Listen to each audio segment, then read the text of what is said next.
আজকে আমরা আগরতলা রেল স্টেশনে আমরা একটা সিক্রেট ইনফরমেশন ছিল যে কিছু বাংলাদেশি লোক আসতে পারে এখানে কলকাতা যাওয়ার জন্য। আগরতলা কলকাতার যে ট্রেনটা এটা এভেল করার জন্য। তো আমরা এবং এখানের যে আরপিএফ আছে অফিসাররা মিলে এখানে আমরা তাদেরকে ধরতে সক্ষম হয়েছি। একটা গাড়ি সিজ করেছি আমরা, যেই একটা ইকো গাড়ি TR 03J0534, হ্যাঁ, এই নাম্বারের ইকো গাড়ি করে তারা এখানে আসে সিদাই থেকে। আর 3জন বাংলাদেশি যুবক তাদেরকে আটক করি। এর সঙ্গে যে গাড়ির ড্রাইভার যে ওদেরকে নিয়ে এসেছে এখানে তাকেও আটক করা হয় এবং তারা অবৈধভাবে এসেছে এটা প্রমাণ হয়।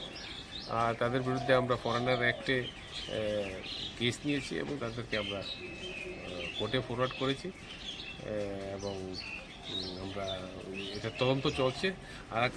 আরও কারা জড়িত আছে তাদেরকে আমরা বের করব। মূলত প্রাথমিক তদন্তে মানে তারা কেন কি কারণে এসেছে এবং কিভাবে তারা এসেছে? 3জন বাংলাদেশি যুবকই রাজশাহী ডিস্ট্রিক্ট বাংলাদেশ, ওই জায়গার লোক।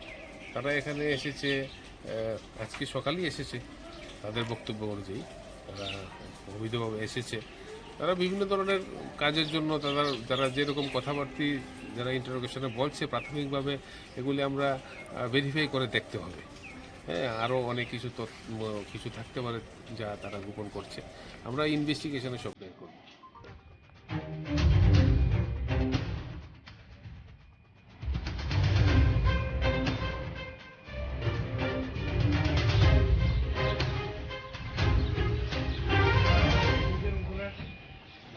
উপরে এমনি